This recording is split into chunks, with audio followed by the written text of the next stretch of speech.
On New Year's Eve of 1984, in Pensacola, Florida, 23-year-old Lila Montgomery tucked her baby into bed, promised she'd be home before morning, and drove off into the cool, salt air. Hours later, her brown handbag was found in the wet grass along Bayfront Road. Her wallet, lipstick, and car keys still inside. Lila was gone. The quiet seaside town that once glowed with laughter and fireworks descended into fear and heartbreak. For 35 years, the question haunted every home, every mother, every detective. Who killed Lila Montgomery?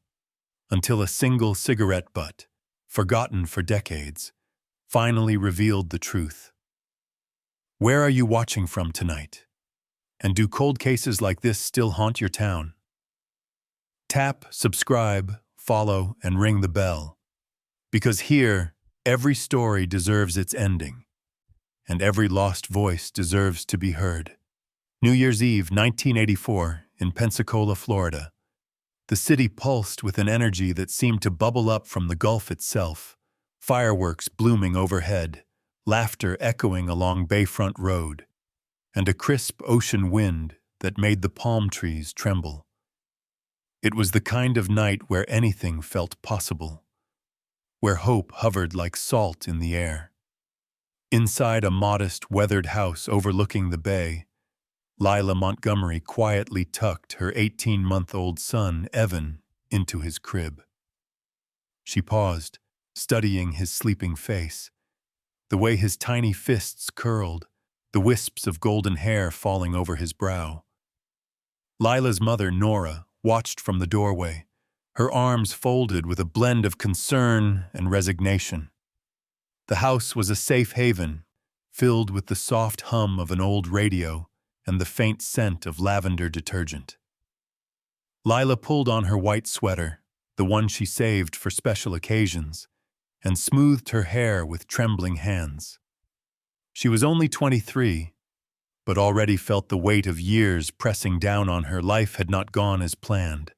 A painful breakup, single motherhood, and long shifts at the Bayview market had etched a quiet resilience into her spirit. Yet, tonight, she was determined to steal a few hours of happiness for herself. Just one night to remember what it felt like to be young. Before leaving, she leaned down and pressed a gentle kiss to Evan's forehead. "I'll be back before morning," she whispered, as if promising both her son and herself. In the living room, she hugged her mother tightly. "Just a quick night out, Mom. I'll call if I'm late." Nora forced a smile, the kind that mothers perfect when they're worried, but don't want to show it.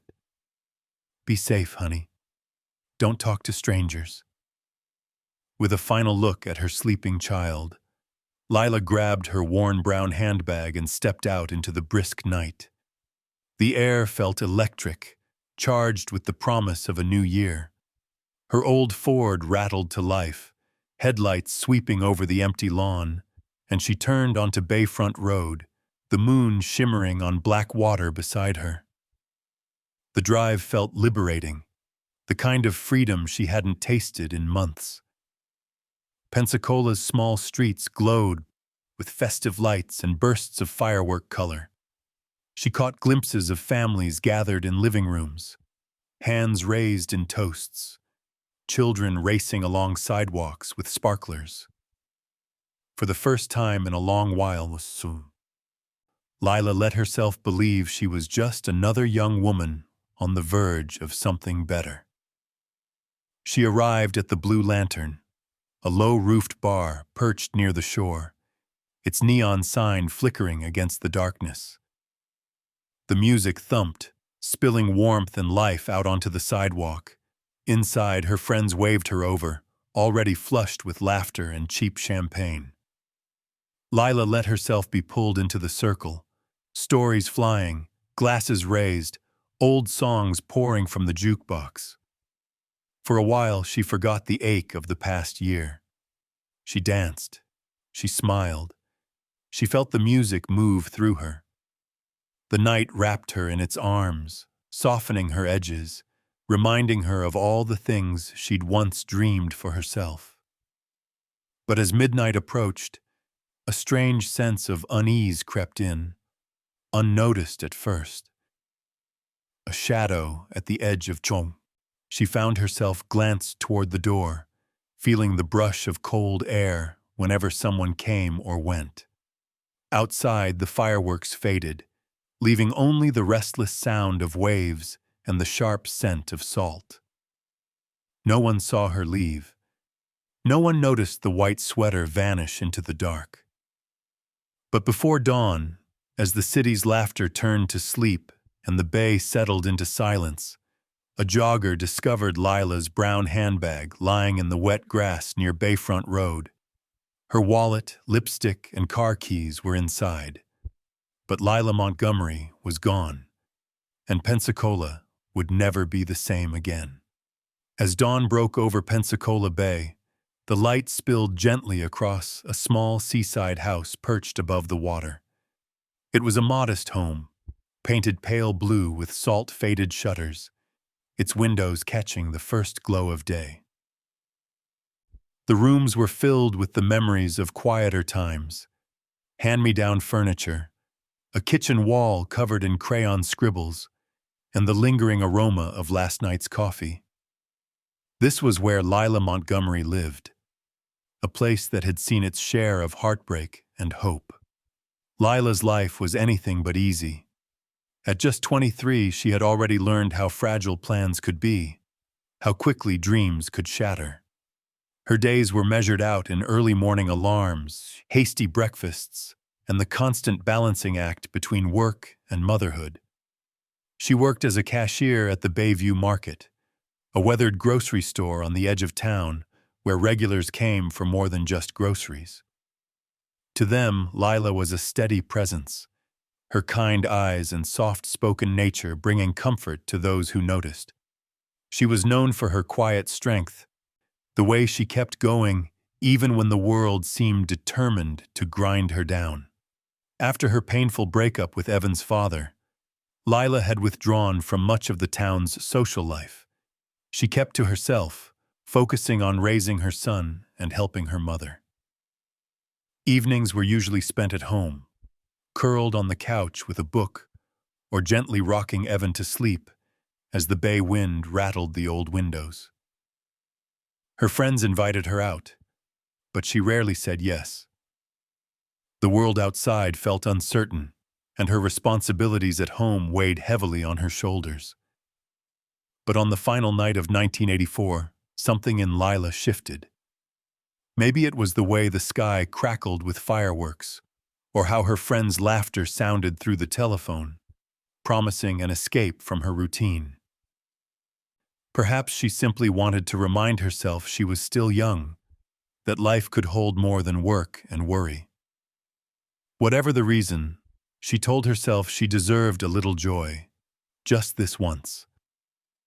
Neighbors would later say she was the girl who smiled through hard times, and it was true. Lila's smile was not the kind that demanded attention, but rather one that lingered softly, inviting trust. Even when she was tired or sad, she hid her pain behind kindness. She helped elderly neighbors with groceries, baked cookies for Evan's daycare, and always made time to listen. No one could have guessed that the smile she offered the world on New Year's Eve would be her last. The neighborhood itself was close-knit, a blend of families who had lived there for generations, and newcomers drawn by the promise of bay views and quiet nights. Children played in the streets until the porch lights flickered on. During holidays, the whole block would glow with decorations and the smell of barbecue. Lila's house was a cornerstone of this community, a place where people felt welcome, where troubles could be shared over coffee at the kitchen table. That morning, however, everything changed. News spread quickly, carried by word of mouth and the rising panic of mothers calling their daughters. Lila's car had been found abandoned near Bayfront Road, her purse left behind as if she had simply stepped out and vanished. Within hours, police cars lined the street. Yellow tape fluttered in the breeze, a stark warning that innocence had been shattered. Nora, Lila's mother, stood on the porch clutching Evan to her chest, her face pale with shock. She refused to believe that her daughter, the strong, dependable Lila, could simply disappear. Neighbors gathered in silent clusters, whispering their fears and comforting one another. The small seaside neighborhood, once a place of safety and routine, suddenly felt like a different world, shadowed by questions and dread. Pensacola's idyllic facade cracked that day, revealing a darkness that none of them were prepared to face. And as the sun climbed higher, illuminating the empty spot at the kitchen table and the untouched crib in Evan's room, it was clear that life here would never be the same. Night lingered over Pensacola as if refusing to let go of its secrets. While families slept off their celebrations and the echoes of fireworks faded into memory, the world continued to spin in quiet oblivion. But at the Blue Lantern, a haze of smoke and music still clung to the air as the last revelers drifted toward the exits. Lila Montgomery had been seen there, her white sweater bright against the dark, moving through the crowd with a gentle uncertainty. Friends remembered her smiling, but there was a nervousness beneath her laughter, a subtle glance at the clock, a hesitation in her steps. For most of the night, she had stayed close to the people she trusted, unwilling to stray too far from the familiar. But as the hours slipped by and midnight became memory, the atmosphere changed. Faces blurred, voices became distant, and the sense of safety that had filled the room began to erode. Around 1:30 a.m., a man none of her friends recognized entered the bar. He was tall, early 30s, with sharp features and a worn brown leather jacket.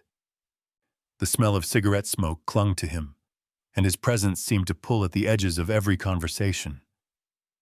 No one knew where he came from. He ordered a drink, scanning the room with a predator's patience before making his way toward Lila. Witnesses would later remember fragments: a hand brushing Lila's arm, a quiet conversation in the corner, the man leaning in close. Her friend, Emily, recalled the moment the stranger asked Lila if she wanted to step outside for some air. There had been a pause, just a moment of indecision. Lila's eyes drifted toward the door, then back to her friends, uncertainty flickering across her face. But something, perhaps a desire to escape the noise or the lingering sting of loneliness, nudged her to follow. That was the last time anyone saw her alive. Outside, the night was colder, emptier. The streetlights cast long shadows across the empty parking lot, and the ocean's hush seemed distant and indifferent. Lila and the man disappeared into the darkness, their footsteps lost to the sound of distant waves and far-off music. Inside the bar, no one noticed her absence right away. The party rolled on, glasses emptied, new songs played. It wasn't until much later that anyone realized she hadn't returned. Hours slipped by in a haze. The city's celebration gave way to silence. Somewhere along the lonely stretch of Bayfront Road, a brown handbag landed in the wet grass, its contents scattered carelessly. Wallet, lipstick, car keys, silent witnesses to a sudden struggle.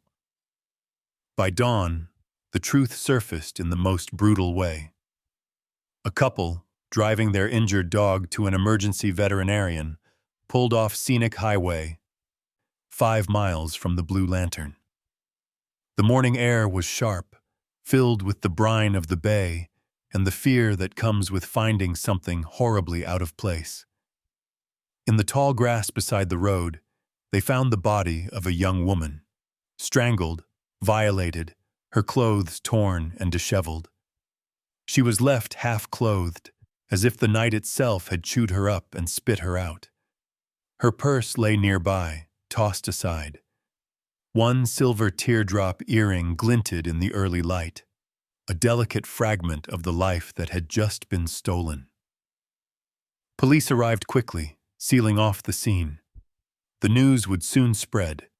Another innocent taken, another nightmare born in the shadows of celebration. To the officers, it was the New Year's Eve murder. To her family, it was an unthinkable loss. The investigation began immediately. Questions asked, evidence gathered, the entire town holding its breath. But even in those first hours, as sunlight crept over Pensacola and the world pretended to move on, the truth was already drifting out of reach. The storm that would engulf the town had only just begun. News of the murder spread through Pensacola like wildfire. What had begun as a night of celebration now curdled into horror, coloring every conversation, echoing in every kitchen and corner store. Headlines screamed from the racks at Bayview Market. Radios buzzed with updates, and everywhere people gathered in anxious, angry clusters, their eyes wide with disbelief and dread. For Lila's family, the world seemed to tilt on its axis. Nora, her mother, moved like a ghost through the little seaside house. The front door remained cracked open for hours as neighbors brought over casseroles and whispered words that felt empty in the face of such loss. Nora sat at the kitchen table, clutching the silver ring her daughter wore every day, the metal already warm from her hands. The memory of the officers at the door haunted her, their solemn faces, the way they took off their hats and offered their condolences. There was nothing to say that could reach the depth of her grief. Little Evan was too young to understand. He wandered from room to room, searching for his mother, sometimes calling for her, his small voice breaking Nora's heart all over again. She found herself answering questions that would never have answers, trying to protect him from the truth even as it pressed in from every side. Outside, the town was changing. Women who once strolled the bayfront at sunset now hurried home before dark, glancing nervously over their shoulders. Daughters called their mothers more often, promising to stay in groups and never talk to strangers. Parents warned their children about the dangers that could hide behind a friendly face. The murder had ripped away Pensacola's sense of safety, exposing a vulnerability no one wanted to admit. The police worked the case around the clock, their cruisers haunting the roads between the Blue Lantern, Bayfront Road, and the stretch of scenic highway where Lila had been found. Officers canvassed the neighborhood, stopping at every house, asking the same questions again and again. Flyers appeared on telephone poles, at gas stations and in store windows. A photograph of Lila smiling, with the word missing crossed out and replaced with murdered. But fear bred anger as easily as it bred caution. People whispered that the police had acted too slowly, that they should have done more. Some blamed the bar for letting strangers mingle freely. Others turned suspicion on anyone who didn't belong, their glances sharp and unforgiving. Every unfamiliar car was scrutinized. Every late-night noise became cause for alarm. Rumors swirled about the man in the leather jacket, a stranger seen near the scene, the acrid scent of cigarette smoke lingering in the morning air. One witness claimed to have glimpsed him from a distance, standing under a street lamp, watching. No one knew his name. A chilling detail emerged. The rope found around Lila's neck was tied in a precise double-loop knot, one often taught in military training. Some began to wonder if the killer had a background in the armed forces. The speculation only deepened the unease. Was the murderer still among them, living quietly, hiding in plain sight? Or had he already vanished, leaving nothing but devastation behind? The newspapers called it one of the most brutal killings in Florida's Panhandle. Talk show hosts debated the failure of the justice system. People who had never met Lila felt the loss as if it were their own. Her story became a cautionary tale, a reason to lock doors and keep secrets. The pain united the town, but it also built invisible walls. Trust now felt dangerous, and hope seemed like something only the lucky could afford. Pensacola, once a peaceful coastal haven, was transformed overnight. As the winter sun set behind the bay, the streets felt emptier, the shadows darker. The tragedy was not just a single family's grief. It was a wound that ran through the entire community, aching for justice that still felt impossibly far away. In the weeks that followed Lila Montgomery's murder, Pensacola became a city haunted by suspicion. The once familiar rhythms of daily life shifted as detectives pressed forward with their investigation, desperate to bring justice to a town suffocating under the weight of fear. The police left nothing to chance. They scoured the scene along Bayfront Road, marking every inch of grass, searching for the smallest clue that might reveal the killer's identity. Forensics teams bagged Lila's brown handbag, its contents damp from the morning dew, her lipstick and wallet handled with gloved hands. Nearby, shoe prints in the mud hinted at a struggle. Technicians swept the area for fibers, cigarette butts, and any sign of a weapon. A half-smoked cigarette found near her body became an early focus, the lipstick smudge on its filter a chilling reminder of her last moments. Detectives moved quickly to interview everyone in Lila's orbit. Her ex-boyfriend, a young man with a history of anger but an airtight alibi, was brought in first. He answered their questions with trembling hands, his voice flat, eyes red from sleepless nights and suspicion. The town's rumor mill worked overtime, fueling old grudges and inventing new ones. Some whispered that Lila had been stalked for weeks. Others believed she had left the bar with a stranger she barely knew. A former co-worker, long rumored to have an unhealthy obsession with her, was pulled into questioning. He denied any involvement, insisting he'd been home with his mother all night. DNA was taken, compared to the limited evidence the lab could process. The results ruled him out, but that did little to calm the anxious public. As winter rain washed the streets clean, new names surfaced, each more unlikely than the last. The sense of community that once held Pensacola together now turned in on itself, neighbors eyeing each other with wary suspicion. Detectives traced leads across county lines. They checked motels, bus stations, and truck stops looking for any sign of the man in the brown leather jacket. Witnesses from the Blue Lantern described him in vague terms. Tall, early 30s, cigarettes always close at hand, with a stare that made people uncomfortable. A composite sketch was drawn, printed in the newspapers and posted in shop windows. But the face meant little. No one came forward with a name, and tips dried up almost as quickly as they arrived. The press was relentless. Reporters camped outside the police station, hungry for new developments. Every new piece of evidence made the front page, stoking more fear and frustration. Talk radio hosts fanned the flames, speculating about motives, backgrounds, and even suggesting links to unsolved cases in neighboring states.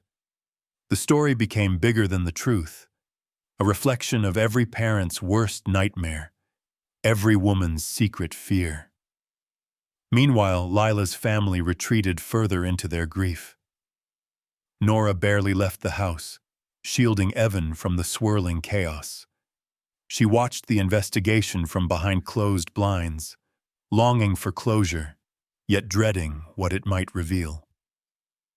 The detectives stopped by regularly, their faces growing more tired and discouraged with each visit. They promised progress, but their voices sounded hollow. The pain of not knowing gnawed at the edges of hope, leaving only bitterness and fatigue in its wake. Days became weeks, then months. With every failed lead, the town's initial shock dulled into a resigned, simmering anxiety. People tried to move on, but the memory of Lila Montgomery's gentle smile haunted every grocery aisle, every bayfront street. The investigation remained open, files piling up in locked cabinets, and justice seemed to drift further and further from reach. Pensacola changed in subtle ways. Trust was no longer freely given, and the darkness seemed to last a little longer each night. The case began to slip from headlines, but the wound remained.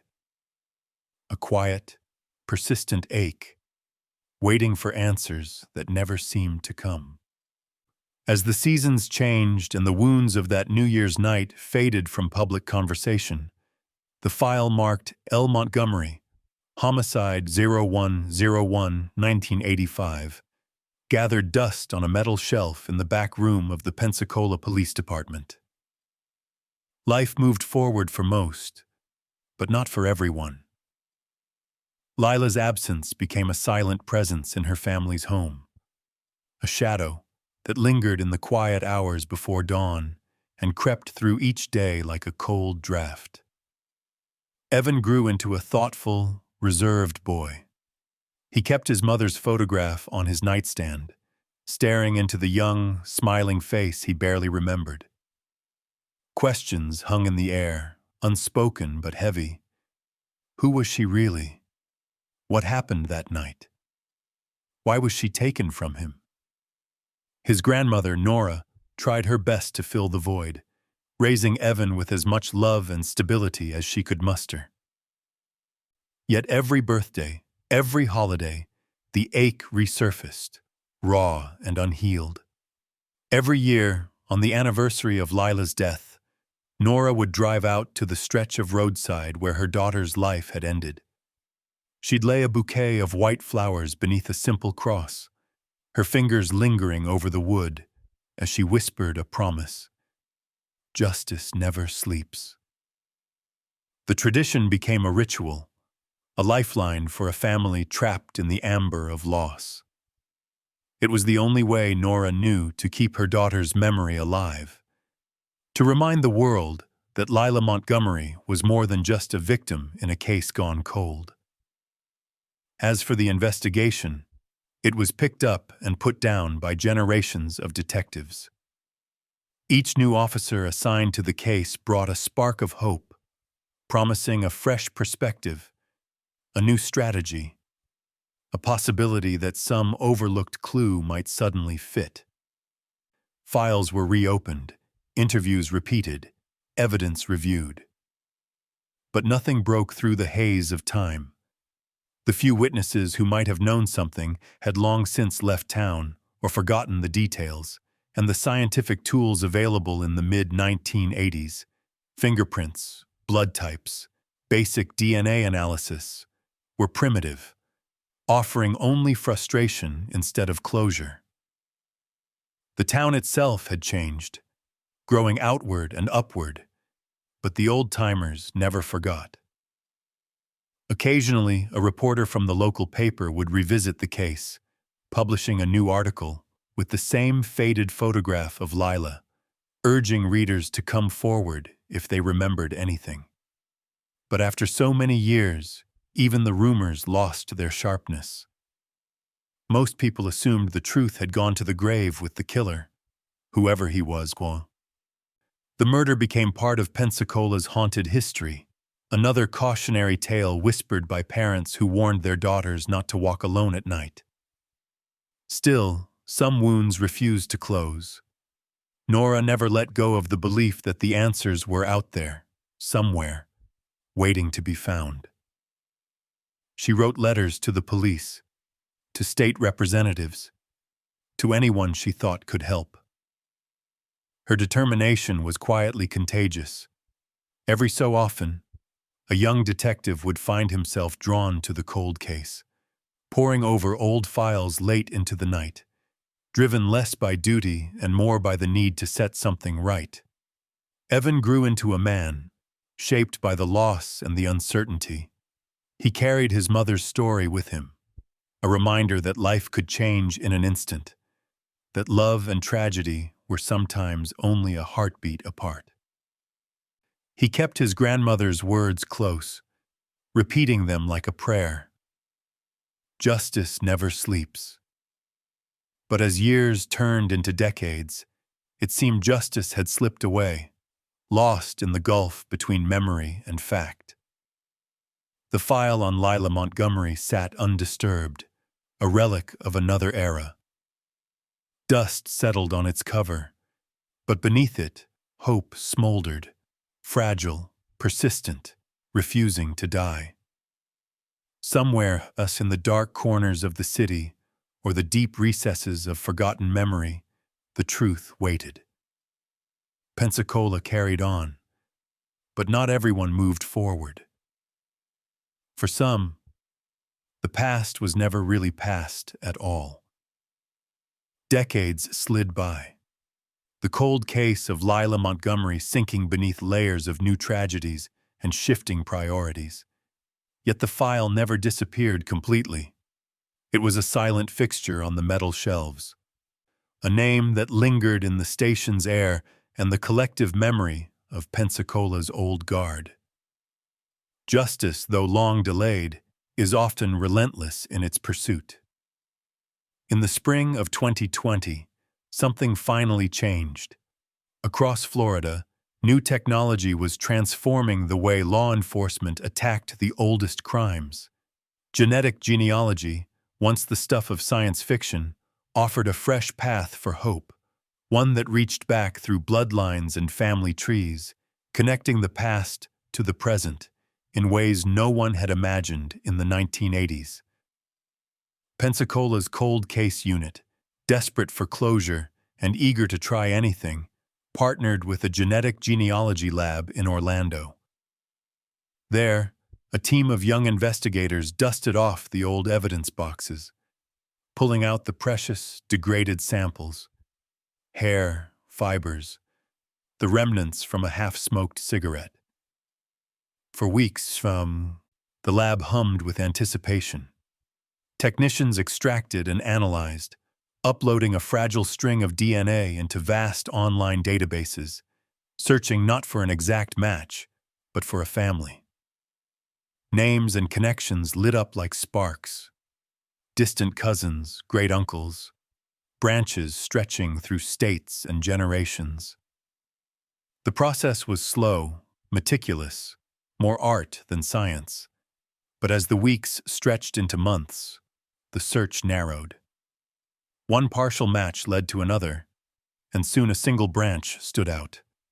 A Florida family with roots in Pensacola, their tree spreading back to the mid-1980s. At the center of this branch was Daniel Haskins, a quiet, gray-haired man, now 57, living 2 counties away. He'd lived briefly in Pensacola in the early 80s, working odd jobs, moving on just after New Year's Day 1985. On paper, he was unremarkable, a mechanic, a neighbor described as polite and quick to help, a man who blended in easily. Yet his name had never surfaced in the original investigation, his face missing from every old photograph and police report. Detectives watched Haskins from a discreet distance, documenting his routine. He moved with the unhurried pace of someone who believed the past was safely buried. Still, the investigators waited for the perfect moment to get what they needed. Fresh DNA, untainted by the passage of years. One night, at a gas station on Mobile Highway, Haskins stepped outside to smoke. When he flicked the cigarette to the pavement and drove away, a detective quietly retrieved the butt, sealed it in a bag, and sent it to the lab. The days that followed were thick with anxiety and hope. In a windowless office, the results finally appeared on a screen. A perfect match. The DNA from the cigarette found at the crime scene, the one with a lipstick stain and the scent of smoke, matched Daniel Haskins exactly. 35 years of dead ends and faded photographs collapsed into a single, undeniable truth. The announcement rippled through the department. Some celebrated, others grew silent, knowing what this moment would mean for Lila's family, for the town, for the ghosts that had haunted so many lives. The arrest was prepared with the kind of precision reserved for moments that rewrite history. Officers rehearsed every detail, determined to end the long silence with justice. For the detectives, the breakthrough was more than just a victory. It was a vindication of every promise made to a grieving mother, every late night spent poring over cold files. Justice had never truly slept. It had simply waited, gathering strength in the shadows, ready to bring the truth into the light. The past and present, once divided by decades, were finally about to collide. The morning the police moved in on Daniel Haskins, Pensacola was waking to another humid sunrise. To his neighbors, Haskins was the kind of man who seemed to belong everywhere and nowhere, always courteous, quietly present at local gatherings, never raising suspicion or causing trouble. He fixed their cars, mowed his lawn every Saturday, sometimes handed out popsicles to the neighborhood kids on especially hot days. No one had ever seen a hint of darkness in his eyes. So when the squad cars arrived in front of his modest house, blue lights flickering in the dawn, the entire street froze in disbelief. Officers moved quickly and methodically, their movements sharp with anticipation and restraint. The news spread within minutes. Someone had finally been arrested for the New Year's Eve murder. Some onlookers watched from behind curtains. Others ventured into their front yards, clutching cups of coffee, trying to catch a glimpse of the man at the center of the storm. Haskins didn't resist. He emerged from his front door with his hands open and his face carefully blank, as if he had rehearsed this moment in his mind for years. Neighbors would later recall his expression as unreadable, his eyes giving away nothing as officers guided him into the back seat of a waiting cruiser. The arrest was swift and silent.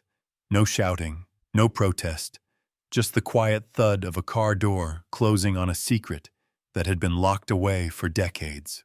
Inside the interrogation room, Haskins remained calm, his demeanor almost eerie in its composure. Detectives outlined the evidence, the DNA, the years of unanswered questions. They hoped for a confession, some explanation, or even a hint of remorse. But Haskins spoke only once, his voice even and resigned. 35 years, and you finally found me. No apologies, no stories. Just the acknowledgement of the long hunt finally reaching its end. The town's reaction was complicated. Relief mixed with rage and old fears resurfaced. Some people felt vindicated, convinced that justice, however late, had finally been delivered. Others seethed over the lost decades, angry that Haskins had lived freely while so many suffered. Still others whispered that there had to be more to the story, that a man could not keep such a terrible secret alone for so long. The rumors reignited. Was there an accomplice? Had the police missed something crucial all those years ago? Was the full truth ever going to be known? But the ending everyone expected never came. Before the trial could begin, before any confessions or explanations could emerge, Haskins was found dead in his jail cell. The official cause was suicide, but his passing only deepened the mystery and the frustration. He left behind no letter, no last words, Only an unfinished story and the lingering suspicion that justice had arrived too late. For Lila's family, the resolution brought little comfort. Nora received the news with trembling hands, feeling the old pain flare up rather than fade away. Evan, now grown, found himself haunted by the same questions that had shadowed his life. Why? Was it random, or had there been some secret, unknowable motive? What truly happened that night, in those lost hours between laughter and violence? The town of Pensacola mourned and raged in equal measure. Some held vigils, lighting candles for Lila and all the others whose stories were never told. Others turned their backs on the news, unwilling to revisit old nightmares. But even as the headlines faded, the memory remained, a reminder that some wounds run too deep for easy healing, and that the answers we long for are not always the ones we receive. Pensacola was left changed, a little older, a little sadder, and painfully aware that justice, even when it comes, does not always bring peace. As Pensacola settled back into uneasy routine, the case that haunted the town was quietly transformed from a headline into a kind of local legend, retold in whispers, taught to children as a warning, and mulled over in late-night conversations long after the arrest and the tragedy in the jail cell. Yet beneath the storytelling, the pain endured, and the search for meaning continued. In time, journalists and true crime enthusiasts began to peel back the layers of the Bayfront Road murder, digging through old files and faded newsprint, searching for context and truth. The story of Lila Montgomery, while captivating, echoed a real-life nightmare. The unsolved murder of Tanya Etheridge McKinley, a young woman brutally taken on New Year's Eve, 1985, in the very same city. Tanya, like Lila, had been just 23 years old when her life was stolen. She, too, had been a mother. She had spent her last night alive in the company of friends, laughter and celebration dissolving into terror in the darkest hours before dawn. For years, her photo stared out from bulletin boards and newspaper clippings, a face frozen in hope and heartbreak. Her family waded through decades of silence, a mother's love stretched thin by time but never broken. The parallels between the fictional and the real were more than coincidence. They were the bones of loss, the shared wounds of a community. Investigators who had chased the cold trail for years knew the McKinley case as the one that never let go. The file was thick with interviews and evidence, the margins filled with names and places, connections tested and retested as new detectives joined the effort. Generations of police officers made promises to Tanya's mother, to the city, to themselves. Each vowed not to let her be forgotten. The world changed in the intervening years, and with it, the tools of justice evolved. Where once only fingerprints and witness statements could be used, now scientists could examine the very code of life left behind at a crime scene. It was DNA, carefully preserved and eventually analyzed using the power of modern technology, that finally illuminated the darkness.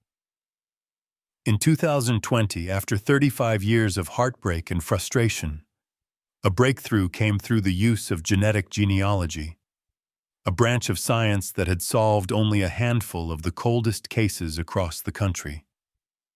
By tracing distant relatives through online databases, investigators connected the DNA found at the crime scene to Daniel Wells, a man who had lived on the fringes of Pensacola in the mid-1980s. He was arrested, the case finally making national headlines. But the resolution was bittersweet. Like Haskins in the story, Wells died in jail before a trial could be held, taking with him the answers everyone had been desperate to hear. There was no confession, No final revelation of motive or circumstance, only the cold reality that even when a mystery is solved, closure can remain forever out of reach. For the families of Lila Montgomery and Tanya McKinley, for all families marked by violence and loss, the story serves as a testament to endurance and the relentless pursuit of justice. But it is also a warning that evil sometimes hides in plain sight, that the wounds it causes can stretch across generations, and that the truth, however powerful, cannot always heal what has been broken. In Pensacola, the murder is remembered not just for its horror, but for the community's refusal to let it disappear into obscurity. It is a promise that lost voices will not be silenced, and that justice, no matter how slow or incomplete, is always worth seeking. And so the legend endures, an unfinished story, echoing in every mother's heart, every daughter's footsteps, every quiet night when the past feels closer than the present. The years rolled onward, the bay tides lapping faithfully at the shores of Pensacola, as if trying to wash away the pain that had gripped the town for so long. For many, life resumed its familiar patterns. Children grew up and moved away, new families settled along the quiet roads, and the city's scars faded, though never fully vanished. The story of Lila Montgomery, like the memory of Tanya McKinley, lived on in the collective conscience, a thread woven through countless lives, binding past and present with a reminder of both sorrow and resolve. Technology had made its mark, shining a cold, clear light into corners where shadows had once thrived. The DNA breakthrough, years in the making, was hailed as a miracle of science, a validation of patience and perseverance. But those who had waited and mourned for decades understood that true justice is more than a single arrest, more than the opening or closing of a file. For Nora, Lila's mother, each milestone, each birthday missed, each holiday darkened by loss, was another measure of what justice could never restore. Yet, there was a quiet triumph in the truth finally coming to light. The knowledge that their refusal to forget had mattered, that their voices had not been drowned out by the passage of time, brought a certain peace. Every year, Nora continued her ritual, bringing fresh white flowers to the roadside cross. Sometimes she was joined by others, old friends, former neighbors, even strangers who had read about the case and felt its weight in their own hearts. The community's grief had become a kind of unity, an understanding that every life lost to violence is a loss shared by all. Evan, no longer the little boy searching for his mother in every shadow, grew into adulthood carrying both pain and purpose. He devoted himself to advocacy, speaking quietly but firmly about justice, safety, and the power of persistence. Each time he told his mother's story, he honored her memory not just as a victim, but as a symbol of hope for others still waiting for answers. The story's lessons, hard-won and often painful, settled into the rhythm of daily life in Pensacola. People looked out for one another a little more closely. Parents taught their children not only to be careful, but to trust their instincts, to speak up when something felt wrong. Neighbors were more likely to intervene, to check in, to remember that community was their best defense against the unknown. The city's landscape bore silent witness. The cross on the roadside, the headlines yellowed with age, the flicker of a porch light left burning just a bit longer than before. There was no simple ending, no single moment when everything made sense. Some wounds would never fully heal. Some questions would remain suspended in the spaces between memory and forgetting. But the refusal to give up, the simple act of remembering, of continuing to care, became the strongest answer of all. The legacy of Lila Montgomery and of real-life women like Tanya McKinley endures as both warning and tribute. Their stories challenge everyone to be vigilant, to refuse complacency, and to honor every life by insisting that the truth matters, no matter how long it takes to surface. For Pensacola, and for all communities marked by loss, there is power in unity and hope in the ongoing fight for justice. And so, as the sun sets over the bay, casting its golden light on the water, the story carries forward, a reminder that justice may sleep, but it never dies.